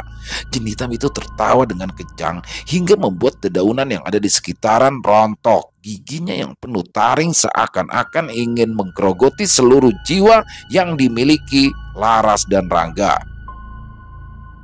"Jangan diteruskan!" Teriakan Anwar spontan membuat orang-orang di sekitaran keheranan. Ia sendiri seperti layaknya orang gila yang sedang berbicara kepada sesuatu yang tidak terlihat oleh mata biasa. Namun tidak bagi Anwar. Ia melihat jelas sosok jin hitam itu kini sedang tertawa sambil meremas potongan pakaian milik Rangga dan helai rambut milik Laras. "Jangan diteruskan!" Jin hitam itu makin menjadi, ia menggerak-gerakkan kepalanya ke kanan dan ke kiri seperti kegirangan dengan apa yang ia lihat sekarang. "Jangan diteruskan!" teriak Anwar, dan bersamaan dengan itu Ayu dan Butima pun datang melihat Anwar sedang menangis di hadapan ruangan Rangga dan juga Laras. "Anwar!" teriak Ayu. Anwar tersentak dengan suara Ayu yang menggelegar. Ia kemudian melihat ke arah jin hitam yang berpaling ke arah Ayu dan juga Butima. "Yuk, jangan kesini yuk, jangan!" teriak Anwar. Ayu dan Butima pun langsung terhenti. Jin hitam itu kini berjalan perlahan ke arah Ayu dan Butima. Anwar langsung bergerak ke arah Ayu dan Butima. Ia tidak menginginkan hal yang buruk terjadi jika jin hitam itu sampai menyentuh mereka. "Anwar, ada apa?" teriak Ayu. "Lari! Lari!" teriak Anwar sambil menggerakkan tangannya sebagai tanda melarikan diri. Dan ketika jin hitam itu benar-benar sudah dekat dengan Ayu dan Butima, tiba-tiba muncul cahaya putih tepat di hadapan Anwar. Cahaya putih itulah yang menghalangi jin hitam itu yang akan menyentuh Ayu dan juga Butima. Saat itulah Anwar menerima pesan aneh dari seseorang. "Tenang nak, ini urusanku. Aku yang akan menghalau jin hitam itu." Suara tanpa rupa dan hanya diterima oleh batin membuat Anwar menghentikan langkahnya. Suara siapa itu? Cahaya itu seperti menyerap energi jahat jin hitam dan seketika menghilang. Anwar pun langsung terjatuh seketika. Badannya lemas, wajahnya memucat. "Anwar!" Ayu dan Butima pun langsung menuju ke arah Anwar. Beberapa suster dan juga petugas medis pun langsung berhamburan ke arah Anwar. Ayu lalu memberikan air putih kepada Anwar dan menyuruhnya untuk segera minum agar bisa lebih tenang. Perhatian Ayu kepada Anwar membuat Butima kala itu sedikit memahami jika Ayu benar-benar membutuhkan sosok pelindung baik untuk dirinya ataupun keluarganya. "Matur nuwun yuk." Anwar meluruskan kakinya sembari mengingat-ingat kejadian aneh yang baru saja menimpanya. Anwar terpaku di saat Butima meliriknya terus-menerus. "Oh iya Bu, kenalkan ini Anwar, teman kerjaku di Jakarta." "Anwar Bu," ucap Anwar sambil tersenyum. "Nah Anwar juga berasal dari sini?" "Oh iya Bu, tapi saya dari desa sebelah." "Oh begitu. Nah Anwar sudah makan?" Ayu pun keheranan, ia sendiri terkejut ketika sang ibu menawarkan makanan kepada Anwar. Belum Bu, sebentar lagi mau makan," jawab Anwar dengan gugup. Sambil memperhatikan Ayu, Butima pun sudah memahami sedikit mengenai hubungan keduanya. Ayo kita makan dulu. Kebetulan tadi Ayu sudah beli makanan. Oh, nggih Bu. Anwar pun tersipu malu melihat tingkah Butima yang sangat perhatian padanya. Beberapa saat kemudian, suster pun keluar dari dalam ruangan. Ia akhirnya menuju ke arah Ayu. Mbak Ayu ya? Oh, ya sus, saya sendiri. Boleh bicara sebentar? Tanya suster sambil menatap Anwar dan Butima yang telah menyiapkan makanan. Baik sus. Ayu pun mengikuti langkah suster dan terhenti tepat di 3 ruangan setelahnya. Kondisi Rangga dan Laras itu sangat memprihatinkan. Sebenarnya letak kefatalan ada di adik Rangga. Seluruh bagian dalamnya terluka parah. Jadi ia harus segera dioperasi agar bagian dalamnya tidak membusuk. Jelas suster itu. Innalillahi. Lalu apakah adik saya bisa diselamatkan, sus? Bisa, tapi mungkin perlu waktu lama karena lukanya sudah merambat ke organ dalam lainnya. Ususnya membengkak dan lambungnya terkena benturan dari luar. Jadi tidak bisa ditangani dengan cepat. Luka Dek Rangga ini kronis. Ayu memperhatikan ibunya yang sedang lahap makan bersama Anwar. Keduanya sedang bercerita hingga terlihat terona senyum di bagian pipi keduanya. Baik sus, saya akan mengikuti prosedur itu. Untuk biayanya mungkin nanti mbaknya bisa ke bagian administrasi ya. Oh baik sus, saya akan bayar semuanya. Baik mbak, mungkin itu saja. Mari.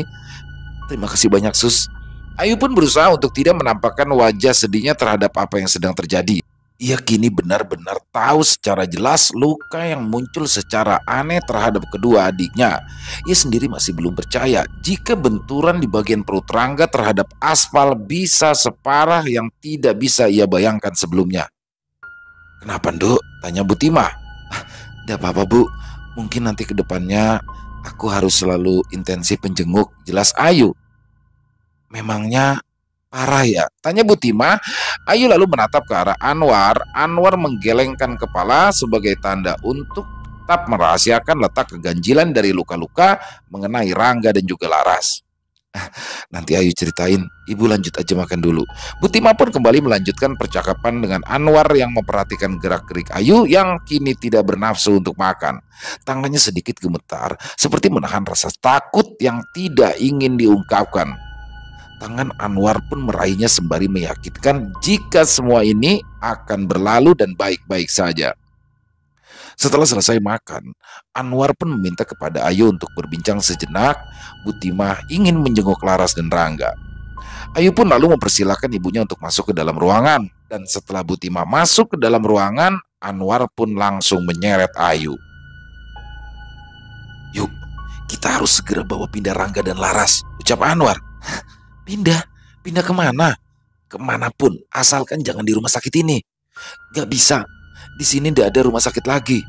Sudah, bawa saja ke Jakarta. Seluruh biayanya biar aku yang tanggung. Gak mas, gak mungkin. Dengan kondisi seperti ini, mereka tidak mungkin dibawa ke Jakarta. Tapi yuk, potong Anwar. Tapi apa? Ayu melihat dengan jelas kekhawatiran yang kala itu ditampakkan oleh Anwar. Rangga dan Laras itu memang sudah diincar. Ayu pun langsung menatap ke arah ruangan. Ia sendiri merasakan apa yang dirasakan oleh Anwar sebelumnya. Namun Ayu belum menyadari secara dalam. Maksud kamu? Tanya Ayu. Tadi aku melihat dengan jelas sosok jin hitam yang meremas sobekan pakaian milik Rangga dan beberapa helai rambut milik Laras. Jin hitam itu hendak membunuh keduanya. Menanggapi hal itu, Ayu pun semakin takut. Tubuhnya bergetar hebat. Berarti selama ini jangan-jangan kedua adikku, ucap Ayu lagi sambil menatap ke arah ruangan itu. Mereka sudah disantet, jelas Ayu. Tiba-tiba Butima pun keluar dari ruangan. Duk, kok perut Rangga selalu keluar darah ya? Tanya Butima. Darah? Tanya Ayu dan Anwar. Anwar pun langsung berlari ke arah ruangan dokter. Sepertinya akan terjadi sesuatu terhadap Rangga. Dokter bersama dengan 2 suster pun langsung mendatangi ruangan Rangga dan Laras. Butima di sini mulai panik. Duk, ada apa? Tanya Butima. Tidak ada apa-apa, Bu. Ibu yang tenang ya. Dokter sedang berusaha untuk memberhentikan pendarahan Rangga karena mungkin lukanya cukup serius, jelas Ayu. Loh, Tadi katamu Rangga ndak apa-apa. Anwar menyuruh Ayu untuk tenang. Ia sendiri berusaha menjelaskan sebaik mungkin kepada Butimah agar tidak memunculkan rasa penasaran lebih dalam terkait keadaan Rangga dan juga Laras yang sedang berada di ambang luka yang kronis. Dokter akan memberikan obat agar luka Rangga cepat tertutup. Karena luka Rangga ini masih basah. Ini memungkinkan jika darah itu akan terus keluar. Dokter juga akan memberikan penawar kepada luka Rangga agar Rangga tidak kesakitan. Jelas Anwar. Mendengarkan hal itu, Butima pun menghela nafas. Ia sendiri tidak terlalu paham mengenai luka yang dialami kedua anaknya karena memang disembunyikan oleh Ayu sendiri. Insya Allah Bu, Rangga dan Laras akan sembuh dan bisa menjaga ibu lagi, senyum Anwar. Ayu sangat terharu. Baru kali ini ia mendapati sosok laki-laki yang benar-benar peduli kepadanya dan juga keluarganya. Beberapa saat kemudian, dokter dan kedua suster pun keluar dari ruangan. Gimana dok keadaan adik saya? Tanya Ayu. Mungkin untuk sementara, keduanya jangan dijenguk dulu ya, karena takutnya akan mengganggu ketenangan mereka berdua. Pasien ini harus istirahat cukup agar lukanya cepat menutup dan bisa sembuh dengan cepat, ucap dokter. Tak lama setelah itu, azan pun berkumandang. Butima pun langsung menarik tangan Ayu untuk menuju ke musola terdekat. Ibu mau kemana? Tanya Ayu. Loh, kok kamu nanya?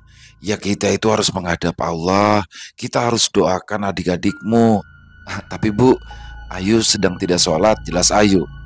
Loh, kok kamu mikirnya gitu? Apa kalau kamu sedang tidak sholat, kamu lupa sama Tuhanmu? Tanya Butima. Ucapan ibunya membuat Ayu dan Anwar tertampar. Keduanya benar-benar merasa tercambuk dengan nasihat yang sangat dalam. Akhirnya, mereka bertiga pun lalu menuju ke musola untuk menunaikan ibadah sholat asar. Sesampainya di musola, Ayu pun hanya duduk di dekat ruangan yang memang sedikit berjarak terhadap musola sambil memperhatikan ibunya dan juga Anwar yang hendak menunaikan ibadah sholat. Ayu teringat akan didikan ayahnya yang benar-benar keras ketika anak-anaknya tidak sholat. Pak, Ayu kangen, ucap Ayu sambil meneteskan air mata. Selesai sholat, Anwar pun tidak langsung keluar musola. Ia menunggu Butima yang kala itu sedang memanjatkan doa. Anwar pun menunggu di dekat tirai pembatas antara makmum laki-laki dan makmum perempuan sembari berzikir. Namun hatinya berdegup kencang ketika ada sebuah doa yang dipanjatkan oleh seorang wanita yang ia kenali suaranya. Setelah selesai menunaikan ibadah sholat, Ayu pun langsung menghampiri keduanya dengan wajah gelisah. Bu, Mas, ayo ke ruangan Rangga dan Laras. Loh, ada apa dengan Rangga dan Laras, Dok? Ayu pun kala itu hanya menangis, air matanya menggambarkan kegelisahan yang sangat besar. Mereka bertiga pun langsung menuju ke arah ruangan Rangga dan Laras. Namun, belum juga sampai, mereka sudah mendengar teriakan dari Rangga yang sedang menghadapi para suster dan dokter ketika hendak menghalau Rangga.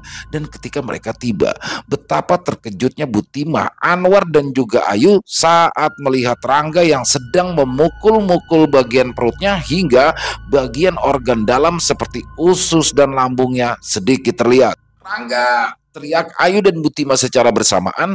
Mereka bertiga melihat Rangga mengamuk terus memukul-mukul bagian perutnya. Sedangkan yang dilihat Anwar kala itu bukanlah Rangga. Ia melihat sosok jin hitam itu sedang menggerak-gerakan kedua tangannya sembari tersenyum ke arah Anwar dengan sinis. Cukup, jangan diteruskan, ucap Anwar dengan wajah kosongnya. Namun sosok jin hitam itu seolah kegirangan di saat kedua anggota keluarga lainnya yaitu Butima dan Ayu sedang berusaha membantu para dokter dan suster yang ingin menghentikan aksi dari Rangga itu. Jangan diteruskan, aku mohon, Rangga bisa mati. Mas Anwar, bantu, tangannya nggak bisa diem. Anwar pun langsung tersentak kalau mendengar teriakan dari Ayu. Namun tetesan demi tetesan darah dari perut Rangga pun keluar hingga bagian organ dalam di perutnya semakin terlihat. Mas Anwar, tolong, teriak Ayu sambil menangis. Anwar langsung menuju ke arah Ayu, namun jin hitam itu menghadangnya sembari berkata, Jangan ikut-ikut. Dek, Anwar langsung mematung. Ia terdiam sejenak di saat jin hitam itu sudah berada di hadapannya. Dan ketika ia melihat ke arah Rangga, ternyata sosok jin hitam itu ada dua. Satu yang menggerak-gerakan tangan Rangga dan yang satunya lagi menghalangi Anwar. Di saat yang bersamaan, Anwar pun jatuh pingsan dengan bersamaan tubuh Rangga yang sudah melemas. Rangga dinyatakan meninggal dunia saat itu juga. Organ dalam yang ada di bagian perutnya terlihat dengan sangat jelas. Butima tersimpu jatuh ke lantai. Ia memeluk Ayu yang sudah terlebih dahulu bersimpu sembari menutupi wajahnya yang sekarang dipenuhi oleh darah. Rangga bu. Dan tepat saat itu Kiai Holil mendatangi lokasi. Ia telah melihat sesuatu yang tidak mengenakan yang ada di hadapannya sekarang. Butimah menatap ke arah Kiai Holil. Pak Kiai, Rangga sudah meninggal. Kiai Holil segera menuju ke arah Butimah dan Ayu sembari menenangkan keduanya. Ini pasti ulah Bayu, ucap Kiai Holil. Tatapannya sekarang berubah ke arah Anwar yang sedang tergeletak. Ia kemudian menuju ke arah Anwar dan segera membangunkannya. Bismillahirrahmanirrahim. Kiai Holil membuang sesuatu yang sedang menempel di Anwar dan secara sekejap Anwar pun terbangun. Nanti saja kamu ceritakan di luar ruangan. Suara ini, ya, itu suaraku saat memberikan kontak batin sama jenengan. Kamu tahu kan bentukannya? Yang dimaksud oleh Kiai Holil adalah sosok jin hitam tersebut. Iya Kiai, tahu. Ada berapa jumlahnya? Ada 2 Kiai. Kiai Holil pun akhirnya memberikan sebuah energi tambahan agar Anwar bisa lebih peka. Simpan energi ini. Semoga saja hodamku bisa melindungimu dan juga keluarga Timah. Setelah itu Kiai Holil pun keluar sejenak. Ia masih menangkap sedikit energi yang berada di luar ruangan milik Rangga dan Laras. Dan memang benar, kedua jin hitam itu sedang memegangi masing-masing bagian organ dalam milik Rangga. Jin yang bertanduk di bagian kanan memegangi usus Rangga dan jin yang bertanduk di bagian kiri memegangi lambung Rangga. Kiai Holil di sini kemudian berucap, "Beritahu tuanmu, aku akan datang." Jawa Tengah, sekitaran tahun 1991. Hujan turun dengan deras. Kepergian Rangga menjadi pertanda akan hal mengerikan terhadap sesuatu yang tidak terlihat seperti serangan santet. Butima masih mengusap nisan Rangga dengan kain yang dibawa olehnya. Kain itu biasa digunakan oleh Rangga sewaktu mengompres Butimah yang sedang sakit. Dek, kamu sekarang udah gak sakit lagi, ucap Ayu lirih. Kita semua akan mendoakanmu, Dek, ucap Ayu sambil menitikkan air matanya. Anwar bersama dengan Kiai Holil pun masih menunggui Ayu dan yang lainnya untuk mencurahkan rasa sedihnya di pemakaman Rangga. Setelah usai, mereka semua pun lalu kembali ke rumah. Sesampainya di rumah, Ayu pun langsung membuatkan teh manis hangat untuk Kiai Holil dan juga Anwar. Mereka berdua pun mulai membicarakan hal yang sangat sensitif, yaitu santet. Kematian Rangga bukanlah hal pertama yang sangat misterius, jelas Kiai Holil. Mereka semua menyimak mengenai apa yang disampaikan oleh sang Kiai. Sudah berpuluh-puluh tahun, santet ini memang sangat dikenal mengerikan. Semua korbannya telah lebih dulu dijadikan sebagai target. Yang menjadi kesulitan di sini adalah ranah hukum yang tidak begitu kuat karena santet sendiri tidak meninggalkan barang bukti. Mendengarkan hal itu, mereka semua pun mulai menerima kematian Rangga. Tapi tidak semua hal yang seperti itu juga bisa didiamkan begitu saja. Kita semua juga harus saling waspada satu sama lain. Ya, mungkin saja santet itu akan kembali menyerang. Di sini Anwar mulai berani buka suara. Pak Kiai, apakah santet itu bisa dilawan? Tanya Anwar lagi. Semua yang ada di dunia ini jelas tidak ada apa-apanya dibandingkan kuasa Allah. Jelas Kiai Holil. Lalu bagaimana dengan santet jenis ini? Kiai Holil lalu menyeruput teh buatan Ayu. Ia kemudian menatap ke arah langit-langit rumah. Santet ini dinamakan santet Lowo Ireng. Santet yang menyerang korbannya dengan cara mencelakainya di jalanan hingga berujung pada kecelakaan maut. Namun itu tidak terlalu kuat secara logis karena pihak kepolisian akan mengira jika itu semua adalah kecelakaan maut bukan dikarenakan santet. Jelas Kiai Holil lagi. Butima mulai memegangi wajahnya yang kondisi warna belangnya sudah hampir menyeluruh ke seluruh wajah.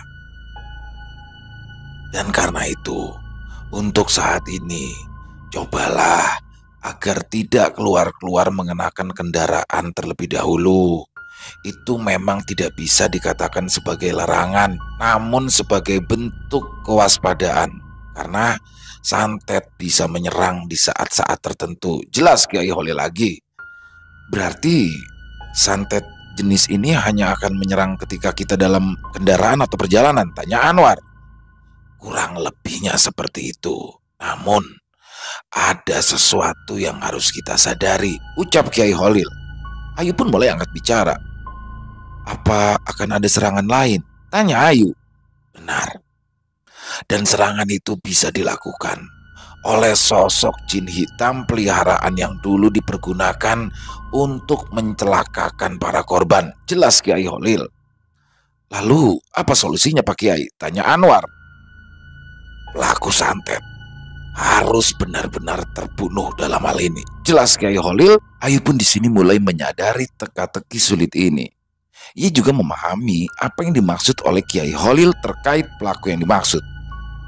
Berarti jika kita memang bisa membunuh pelakunya, maka semua ini akan hilang. Tanya Ayu.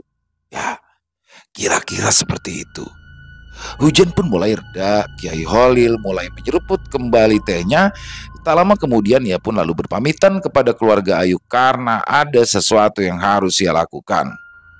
Anwar, apakah malam ini kamu sibuk? Tanya Kiai Holil. Tidak Kiai, ada apa? Jawab Anwar. Malam ini akan ada sesuatu yang harus kamu ketahui. Jelas Kiai Holil. Anwar menatap Ayu. Ia tak tahu harus berbuat apa. Namun Ayu kala itu hanya menjawabnya dengan anggukan kepala. Insya Allah rumah ini sudah aku tanami pagar gaib, jadi serangan tidak akan bisa tembus. Mendengar jawaban dari Kiai Holil, Anwar pun menjadi lebih tenang. Dan tepat di malam hari, Kiai Holil memberitahu kepada Anwar mengenai dua jin hitam tersebut. Kiai Holil menyebutkan jika dua jin hitam itu bagian dari wadah yang diisi oleh korin yang memiliki energi jahat yang sangat pekat. Dua jin hitam itu juga diisi oleh ilmu hitam hingga memungkinkan adanya gesekan energi antara Kiai Holil dengan pelaku santet tersebut. Jika kita bisa menangkap satu jin hitam itu, maka semuanya akan terbongkar. Jelas Kiai Holil. Anwar pun hanya mengikuti apa yang menjadi perintah dari sang Kiai. Dan sekarang kita akan masuk ke sebuah gerbang di mana tidak ada satupun manusia yang bisa memasukinya. Gerbang itu disebut sebagai portal gaib.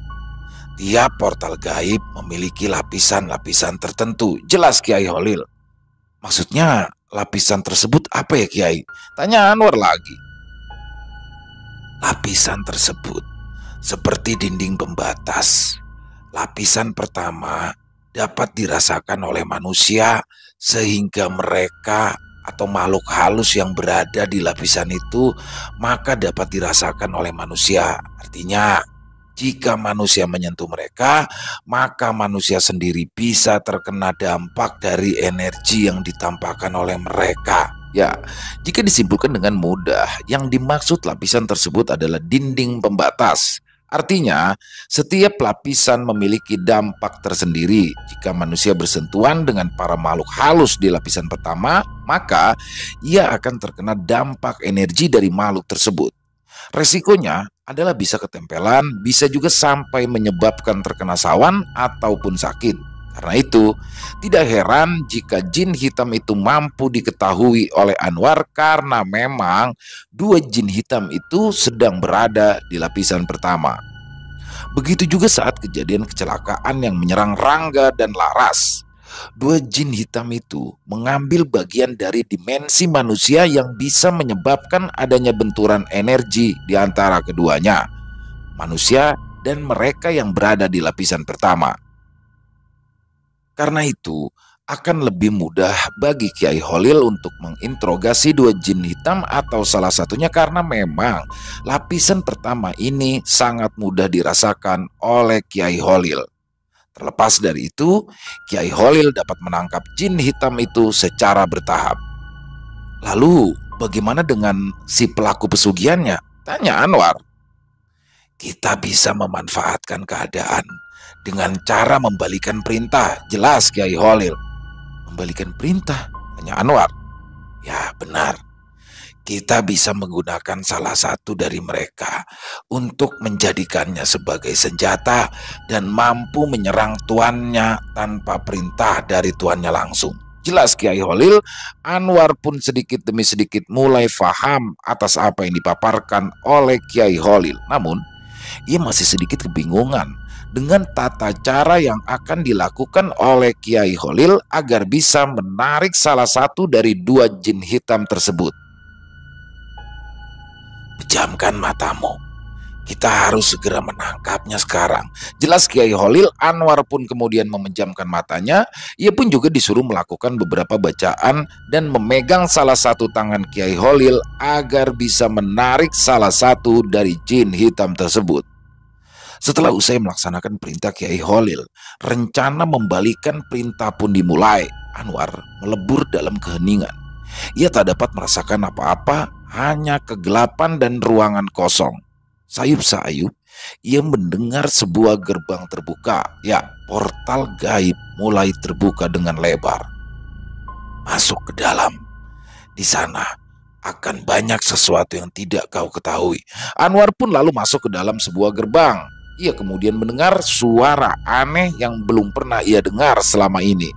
Suara itu seolah bergema sangat kuat hingga membuat seluruh tubuh Anwar menjadi kaku. Namun di sela-sela tubuh Anwar yang tak mampu digerakkan, ada tangan yang menepuknya dari arah belakang dan memberikan sedikit dorongan energi kepada tubuh Anwar.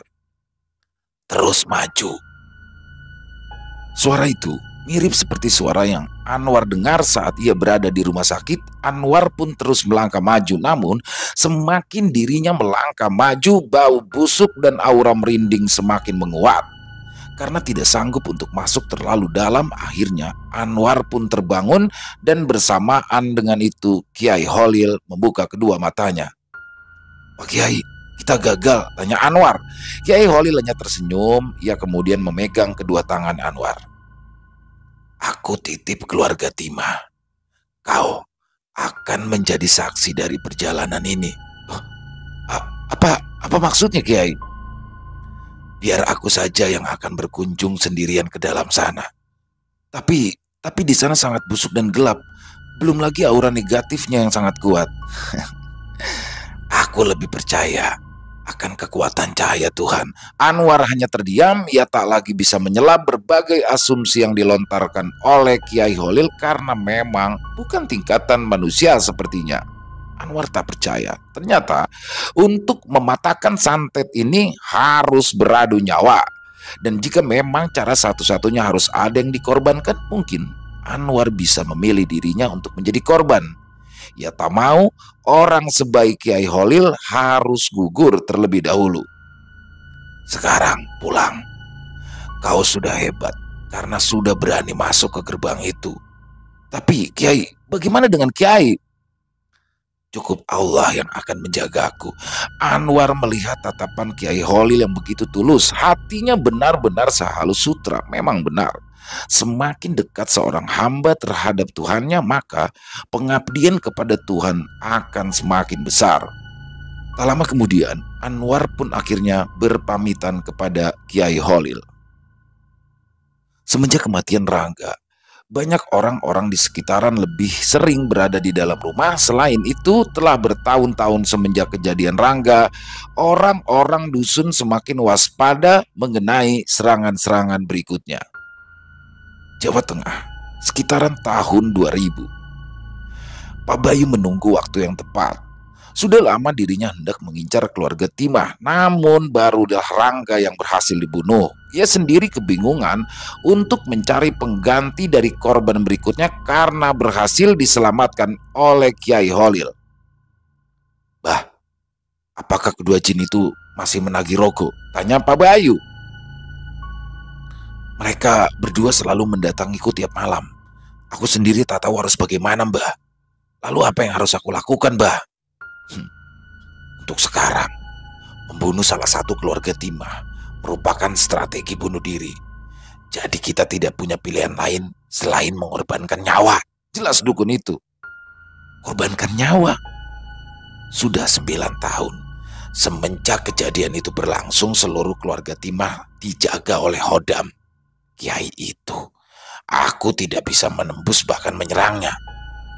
Lalu bagaimana solusinya, Mbah? Anakmu harus ditumbalkan. Anakku? Tapi Mbah, pilih salah satu. Dirimu yang akan ditumbalkan atau anakmu. Pak Bayu pun tidak bisa menolak pilihan sulit itu. Ia hanya menyerahkan kedua tangannya untuk disegerakan melakukan ritual. Sret. Darah segar mengalir deras dari kedua telapak tangan Pak Bayu. Pak Bayu pun tidak memiliki pilihan lain selain menumbalkan anak semata wayangnya itu. Buatlah fitnah di esok hari. Pemakaman anakmu biar aku yang mengurus. Baik-baik, Mbah. Pak Bayu pun langsung kembali ke rumahnya dan tepat di saat ia membuka pintu, tiba-tiba sang anak kala itu sudah tergantung di depan kamarnya dengan wajah yang membiru. Di keesokan harinya, terdengarlah suara layu atau berita kematian ke seluruh penjuru desa tersebut. Suara itu sangat lantang dan terdengar ke berbagai tempat di sekitarannya. Supardi telah meninggal, Supardi telah meninggal, teriak salah satu warga. Para warga yang mendengar berita kematian itu pun langsung terkejut. Pasalnya, Supardi tidak dalam keadaan sakit, bahkan dirinya sendiri jarang keluar rumah. Loh, yang benar Pak? Tanya salah satu warga. Iya Pak, meninggal itu misterius. Wajahnya lebam, seolah seperti habis dihajar massa. Berita kematian dari Supardi benar-benar menggegerkan dusun tersebut. Banyak orang yang bertanya-tanya, bahkan menjuliti kematian dari Sumardi sendiri. Dengar-dengar, kematian Supardi itu karena ditumbalkan oleh bapaknya. Jangan bikin fitnah. Loh, memang bener kok, bapaknya itu kerjasama sama dukun. Apa jangan-jangan dia kena santet ya? Kena santet? Iya, kan Pak Bayu itu pernah nyantet orang. Siapa tahu keluarga yang disantet gak terima. Berbagai asumsi terus mengalir ke ranah masyarakat. Banyak orang yang benar-benar tidak paham akan kematian misterius yang dialami oleh Supardi. Sementara itu, di rumah Butima langsung didatangi oleh Pak Bayu. Mah, luar kamu. Gimana Kiai brengsek itu? Kedatangan Pak Bayu membuat geger para warga. Terlebih lagi, Pak Bayu kala itu tidak langsung mengurusi jasad anaknya, akan tetapi ia benar-benar ingin meluapkan segala amarahnya kepada Butimah oleh sebab kematian anaknya yang sangat misterius. Timah, luar! Di mana Kiai itu bersembunyi? Butima dan juga kedua anaknya yaitu Ayu dan juga Laras langsung keluar dari rumah. Mereka bertiga langsung menatap wajah Pak Bayu dengan tatapan yang sangat mengerikan. Di mana Kiai itu? Tanya Pak Bayu lagi sambil mencekik leher Butima. Pak, lepasin ibu Pak, teriak Ayu. Para warga pun langsung berbondong-bondong menghentikan kelakuan Pak Bayu yang hendak mencelakai Butima. Di mana Kiai itu?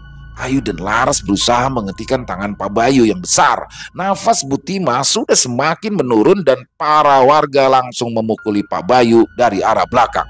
Bayu, istighfar, itu Butima bisa mati. Aku gak peduli, orang inilah yang telah membunuh anakku. Astagfirullah, istighfar Bayu, teriak salah satu warga.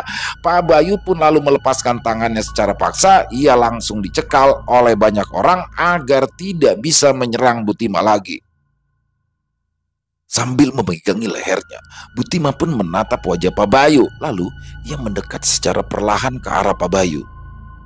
"Bayu, anakmu baru saja meninggal," ucap Butima. "Dan itu bukan urusanku. Kamu adalah pembunuh.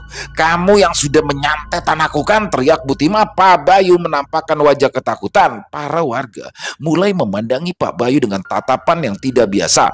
Salah satu warga ada yang menanyakan mengenai perihal kematian dari Rangga. "Oh, jadi Rangga meninggal karena disantet oleh Pak Bayu," teriak warga. "Tidak, itu fitnah. Justru Kiai itu yang sudah menyantet Supardi." "Kurang ajar kau Bayu. Berarti isu itu benar. Bayu yang sudah menyantet banyak warga, anak-anak, orang tua dan wanita. Pelakunya adalah Bayu." Para warga pun langsung menghakimi dan memukuli Pak Bayu hingga babak belur. Ia pun lalu dibawa ke sebuah tempat untuk dimintai penjelasan. Beberapa saat kemudian, Anwar dan Kiai Holil pun mendatangi rumah Butima. "Loh, ada apa rame-rame?" tanya Anwar. "Ayo, di dalam saja ceritanya Mas," ucap Ayu. Mereka pun lalu masuk ke dalam untuk menghindari fitnah dan konflik baru. Ayu pun segera membuatkan teh untuk Kiai Holil dan juga Anwar. Mereka pun memulai pembahasan. "Supardi meninggal dunia," jelas Ayu. "Supardi? Siapa itu Supardi?" tanya Anwar. "Anak dari Pak Bayu. Dia baru saja meninggal tadi pagi. Dan barusan Pak Bayu itu ngamuk-ngamuk karena mengira Kiai Holil yang membunuh atau menyantet Supardi," jelas Ayu. "Astagfirullah, mudah sekali orang itu diperdaya setan," ucap Kiai Holil. Mereka pun tak bisa berkata apa-apa karena memang yang mengetahui rahasia ini hanyalah Kiai Holil sendiri. "Aku tidak pernah menyerang Supardi. Supardi itu meninggal akibat serangan jin hitam itu sendiri," jelasnya. "Loh, kok bisa jin itu menyerang tuannya sendiri?" tanya Anwar.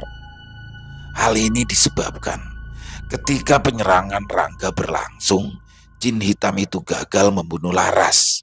Dan untuk meminta tebusan, diambillah anak dari tuannya sendiri, yaitu Supardi. Santet memang benar-benar mengerikan. Mereka yang bekerja sama dengan setan maka akan mendapat tulahnya." Ayu pun hanya terdiam. Ia tak tahu harus bagaimana. Yang ia takutkan adalah serangan dari Pak Bayu yang bisa saja menyerang kapan saja dan di mana saja. "Pak Yai, apakah santet Lowoireng itu masih ada?" tanya Ayu. "Masih. Selama tuannya belum meninggal, maka dia akan terus menyerang," jelas Kiai Holil. Mendengar perkataan itu, Ayu pun ketakutan. Ya, ia takut jika ibunya akan terkena serangan lagi. "Tapi semua sudah diatur oleh Allah. Kita hanya bisa berserah diri." Kiai Holil pun langsung bangkit. Ia sendiri langsung berpamitan karena ada sesuatu yang harus ia lakukan demi keselamatan dirinya sendiri. Pak Bayu masih belum menyerah. Dirinya masih memiliki ambisi untuk bisa menghabisi Kiai Holil. Targetnya pun terus berubah semenjak kemunculan Kiai Holil dan juga Anwar. Setelah dirinya diamuk warga, ia pun terus melancarkan ambisinya. Sisa-sisa tenaganya ia gunakan untuk pergi ke dukun itu lagi. Dengan wajah yang sudah babak belur, tubuhnya tak seimbang dengan langkah kaki yang sedikit pincang, Pak Bayu memaksakan seluruh tenaganya untuk bisa tiba di rumah dukun itu. Ia ingin menyerahkan seluruh raganya hanya untuk membunuh Kiai Holil. Kiai Holil sendiri telah menyelamatkan Laras sehingga dalam perjanjiannya harus ada tumbal lagi, dan anak dari Pak Bayulah yang harus dijadikan tumbal atas santet itu. Dan semenjak saat itulah Pak Bayu benar-benar ingin membunuh Kiai Holil. Sesampainya di rumah dukun tersebut, Pak Bayu pun langsung mengetuk pintu rumah. "Tok tok tok, tok tok tok. Bah, buka pintunya, Mbah." Seorang pria berusia lanjut pun keluar dari dalam rumah dan melihat keadaan Pak Bayu yang kala itu babak belur. "Loh, ada apa dengan wajahmu?" "Aku habis dihajar warga, Mbah." Pria berusia lanjut yang diketahui dukun tersebut adalah orang yang telah membunuh Rangga. "Masuk." Pak Bayu pun memaksa tubuhnya untuk masuk ke dalam rumah. Di dalam rumah itu, sang dukun telah menyiapkan segalanya. Ada ayam cemani yang sudah disembelih, asap kemenyan yang mengepul, serta kembang-kembangan. Malam ini kita akan menyerang lagi. Jika kalah, maka nyawamu yang akan jadi taruhannya." Mendengar kalimat itu, Pak Bayu pun hanya bisa pasrah. Pasalnya, ya kini sudah tidak memiliki siapa-siapa lagi. Anaknya, Supardi, telah meninggal dunia. Dan karena itu, jika memang dia tidak mendapatkan kebahagiaan dunia, yang dia inginkan adalah kehancuran orang-orang yang ada di sekitarannya. Pak Bayu pun langsung menyerahkan kedua tangannya yang baru beberapa hari telah kering. Namun, karena akan dijadikan sebagai taruhan, Pak Bayu pun memberanikan dirinya untuk membunuh Kiai Holil walau nyawanya sendiri sebagai taruhannya. "Jika kita gagal, kita berdua akan mati. Tapi tenang, aku telah memperkuat seluruh pasukan untuk menyerang Kiai itu. Jadi jangan khawatir, kita akan menang." Srep! Darah segar membasahi lantai. Ritual pun sudah dimulai. Di malam harinya, Kiai Holil yang sedang berada di tempat sholat, kondisi rumahnya tiba-tiba berubah menjadi panas. Kiai Holil membuka matanya sejenak. Ia merasakan ada banyak energi jahat yang datang ke rumahnya. Rupanya Kiai Holil akan mendapat serangan yang amat dahsyat. Secara perlahan, Kiai Holil mendengar suara gemuruh besar yang ada di hadapan rumahnya. La haula wala quwata illa billah. Tiba-tiba ada sebuah ledakan besar yang menyerang tepat di depan halaman rumahnya. Kiai Holil tetap melafazkan kalimat yang sama. Rumahnya tiba-tiba bergoyang kencang seperti ada sebuah gempa yang akan meruntuhkan rumahnya. Namun Kiai Holil masih terus melafazkan kalimat yang sama. Teriakan kencang dari dua jin hitam itu terdengar di telinga Kiai Holil. Hembusan angin pun langsung menerobos ke dalam dan menghancurkan pertahanan Kiai Holil. Kiai Holil langsung terlempar beberapa meter dari tempatnya. Mulutnya terlihat mengeluarkan darah, namun tangannya masih memilin-milin tasbih sembari mengucapkan la haula wala quwata illa billah. Secara perlahan muncullah bara api yang membakar dua jin hitam itu. Cahayanya sangat terang. Bentuk jin hitam itu mulai terbentuk. Kepalanya seperti anjing, masing-masing memiliki tanduk dan di tiap tangannya memiliki kuku yang sangat panjang. "Kalau kau mati, maka tuanmu juga akan mati." Dua jin hitam itu pun terus melawan Kiai Holil. Mereka berdua memang dipekerjakan untuk membunuh Kiai Holil yang telah menggagalkan rencana sang tuan. Sementara itu, Pak Bayu dan dukun tersebut mencoba untuk melarikan diri. Mereka berdua harus segera lari dari tempat tersebut karena memang jin yang digunakan untuk menyerang Kiai Holil sudah berada di ambang batas kekalahan. Dengan segera, mereka pun langsung menaiki mobil dan menuju ke arah Jawa Barat. Akan tetapi, tepat di sebuah ruas jalan luas yang mengarah ke perbatasan, mobil tiba-tiba oleng. Dan dari arah berlawanan, sebuah truk pengangkut pasir datang dengan kecepatan yang sangat tinggi. Mobil yang dikendarai oleh Pak Bayu kala itu benar-benar kehilangan keseimbangan dan truk itu menghantam keras mobil yang dikendarai oleh Pak Bayu dan dukun tersebut. Hingga akhirnya mobil itu pun terjatuh ke dalam jurang dan mereka berdua meninggal di tempat dengan luka yang benar-benar mengenaskan.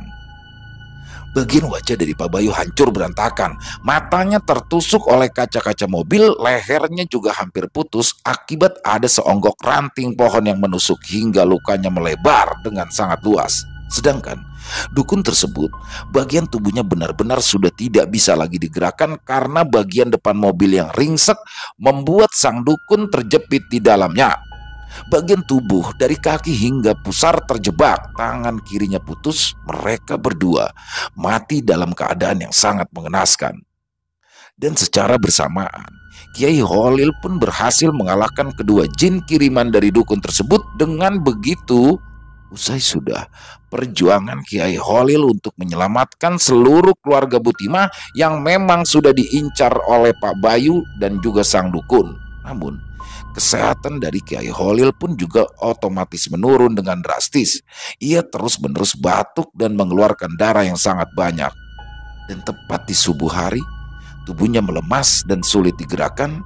Kiai Holil dinyatakan gugur, meninggal dunia karena dia telah mengeluarkan banyak energi hingga membuat resiko tinggi terhadap tubuhnya sendiri. Meninggal dunianya Kiai Holil akhirnya diumumkan secara luas oleh masyarakat sekitar. Di keesokan harinya, hujan pun turun dengan deras. Lantunan kalimat La ilaha illallah menggema ke seluruh dusun. Seluruh warga merasakan kesedihan yang mendalam atas meninggalnya seorang kiai yang sangat lembut dan santun sikapnya. Dan dengan meninggalnya Kiai Holil, maka berakhir sudah kisah santet Lowo Ireng ini. Mereka yang selamat adalah Butimah, Ayu, Laras, dan Anwar.